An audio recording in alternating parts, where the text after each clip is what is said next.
Welcome back to OT Sports. Today we got our Big East Conference Tournament predictions. We're now halfway done with the Power Six conferences, and tomorrow there's only going to be more content. We're doing 5 videos tomorrow, like how we did today. We already have the ACC up, the A10, the Big 12. Tomorrow we're doing the Pac-12, SEC, American, and Big 10. So yeah, if you guys are interested in any of our conference tournament predictions, I believe this is the 24th one, and like I said, we did 5 today, 5 tomorrow. So I'd really appreciate you guys go check those out. I'm really appreciating the support. We're almost at 100 subscribers. Thank you guys so much for that.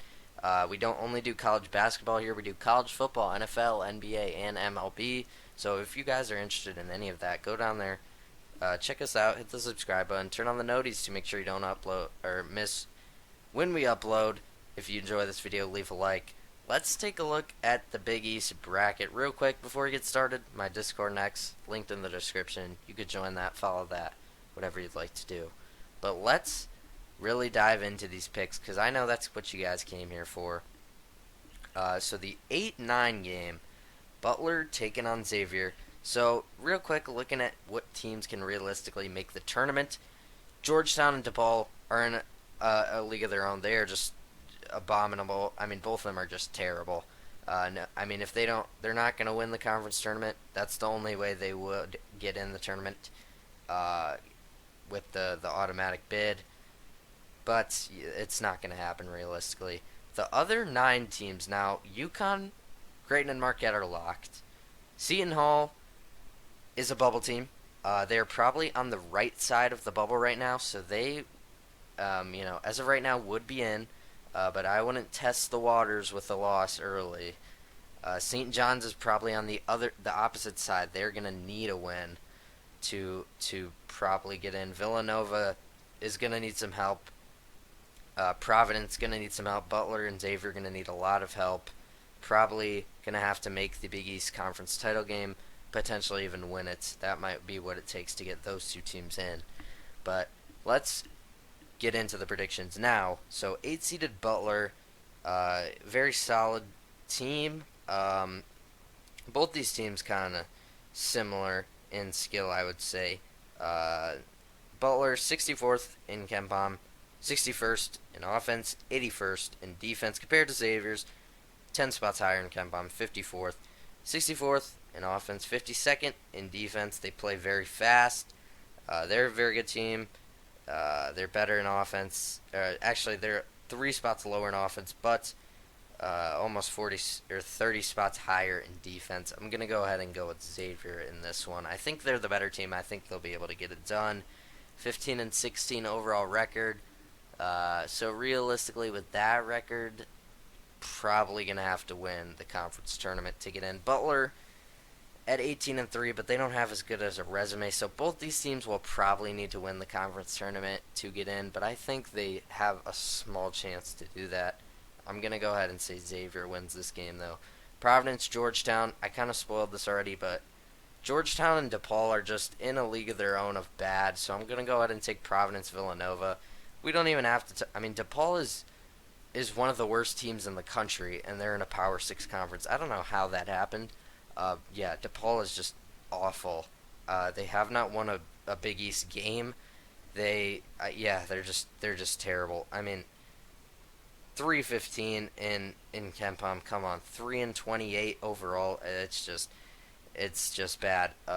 Georgetown isn't that bad, but they're still barely, I think, inside the top 200 in KenPom. So that is kind of embarrassing if you're a Power 6 team. Georgetown at 191 at KenPom. They do have a top 100 offense, but the defense outside the top 300. It's not going to get it done. Providence and Villanova need wins, and they're both going to take care of business, I would hope. So now, moving on to the quarterfinals. Number 1 seeded UConn taking on number 9 seeded Xavier. Can they carry their momentum in from winning the previous day? We see a lot of upsets happen that way, but I'm going to go ahead and say UConn can take care of business and win this one. I'm not too worried about them in this one. Xavier just doesn't scare me that much. Now, they are pretty high in KenPom at 54th, but UConn, 2nd overall in KenPom. You can make an argument they're the best team in the country. I wouldn't argue with that. It's them, Houston, and Purdue for sure. Any of those three teams could be the best. Yeah, you could make an argument UConn is the best of the three. I had them number one in my Power 40 for the majority of the season. Now I probably have Houston, but yeah, I mean you could say UConn's the best team. I wouldn't blame you. 4 versus 5 game, Seton Hall versus St. John's. Now this is a prime bubble matchup. Both these teams, like I said, just on either just narrowly in or just narrowly out.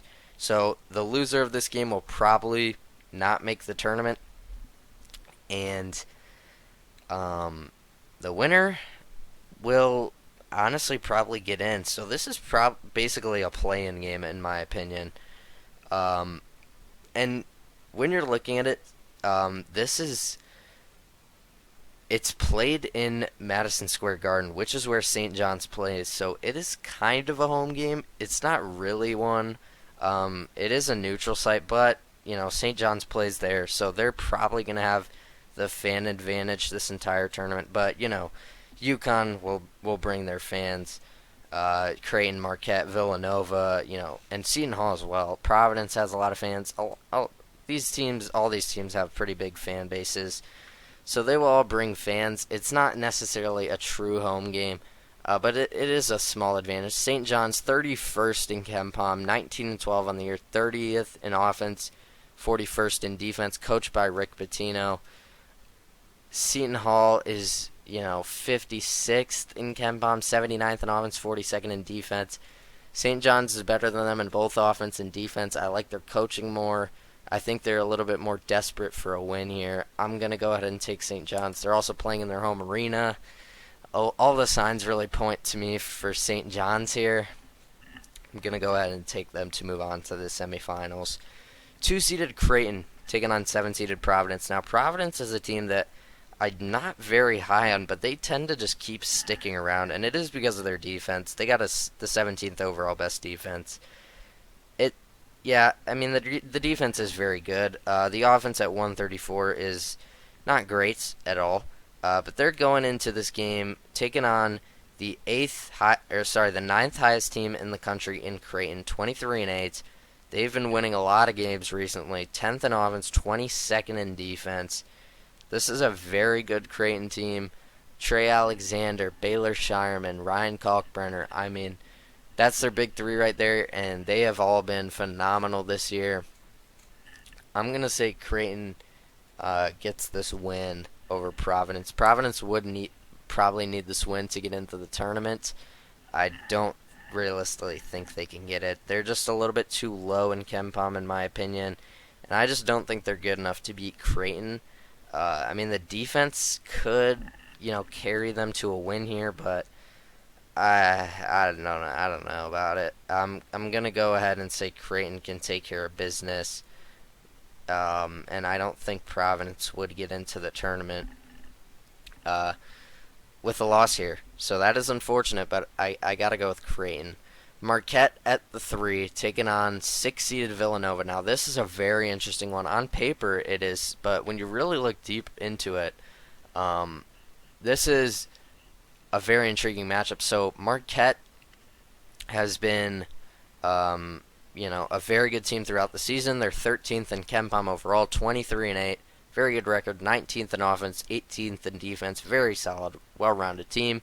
Cam Jones has been amazing for them on this season. Tyler Kolek as well. This Marquette team is a very good team. Iguodaro, their big man, he's been amazing. This team is a very good team. But Tyler Kolek, I believe, is going to be out for this tournament. Now, their coach, Shaka Smart, said that he's optimistic he will play sometime before the end of the season. So I don't know what that means. I'm assuming they're going to rest him for this conference tournament. But yeah, he probably won't play. So that makes me feel a lot more confident in my pick in Villanova. I was probably honestly going to take them anyways. I actually really like this team. They have the 14th ranked defense and the 70th ranked offense, so they're kind of just a better version of Providence. They're more well-rounded than Providence. They have a higher defense than Providence, and they have the culture there. 17 and 14, they're going to need to make some noise in this conference tournament to get into the tournament, and I think with a win here, they might secure a spot. I don't know if that would be enough. They might need one more win. I'm not sure. That this would put them at 19 and 14. If they lose to Creighton, 19 and 15. It depends on the other bubble teams. This might be enough to get them in, but it would be very close. A win over Creighton would probably most likely secure a spot in the tournament. So we'll see what I have in just a short second here. UConn, number 1 seed, taking on 5-seeded St. John's. So, like I said, Seton Hall St. John's I think is basically or essentially a playoff game, or not a playoff game, a play-in game. Rick Pitino's a great coach, but Dan Hurley I think is he is a better coach in my opinion. So there goes that for St. John's. St. John's is 31st in KenPom overall. UConn is 2. St. John's is 30th in offense compared to UConn's 3rd. And then St. John's is 41st in defense compared to UConn's 13th. So all of this points to UConn, and I'm not going to get too crazy. I am going to go with UConn. I thought about it for a little bit just because St. John's does have that upside. But, they have a very experienced coach, but so does UConn. They're the defending champs. They've been, they're a top 3 team at least in the country, and you can make an argument they're the best team in the country. So I got to go with UConn here.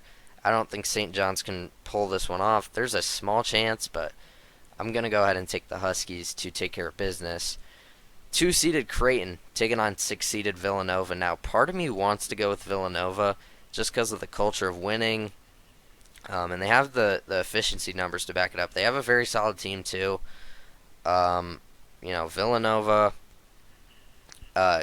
started off the year not great.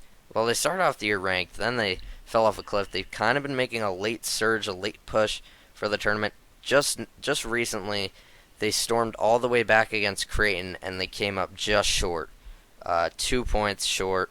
Villanova was at home. I think if Villanova can't beat Creighton at home, I don't know if they can beat Creighton on a neutral site.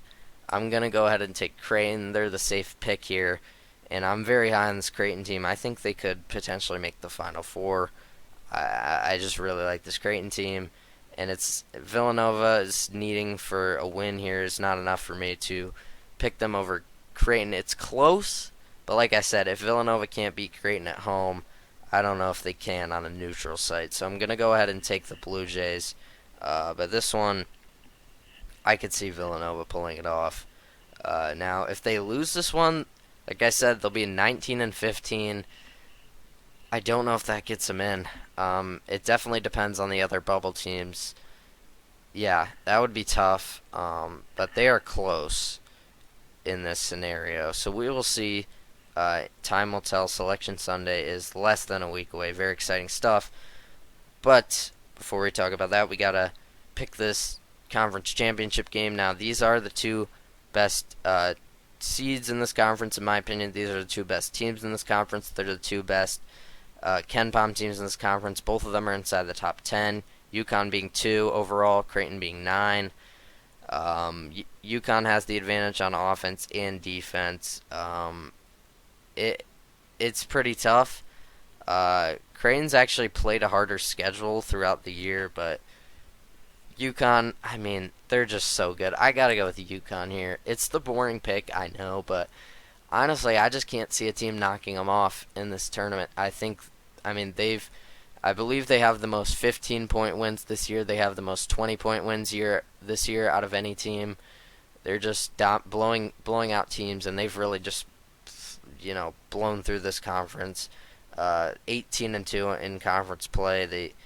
They're 4 games ahead of second and third place in Creighton and Marquette. It's got to be UConn. It is the boring pick, but this is what I think is gonna happen, and I'm giving you my prediction. So this is what I think is gonna happen. I'm gonna go with UConn to win the Big East. So yeah, that's gonna do it for the Big East Conference Tournament predictions. Hope you guys enjoyed this one. If you did, make sure you go down there, leave a like on the video, subscribe to the channel if you're new, turn on the noties to make sure you don't miss out when we post one of these conference tournament videos. Like I said earlier, this is the 24th out of 32. We're doing all 32. So if you want to see my other conference tournament predictions popping up at the screen now, is the ACC and the Big 12. Check those out if you haven't already. As always, my Discord and X linked in the description. Join that, follow that, whatever you'd like to do. But I will see you guys tomorrow with some more conference tournament predictions. Hope you guys enjoyed this video.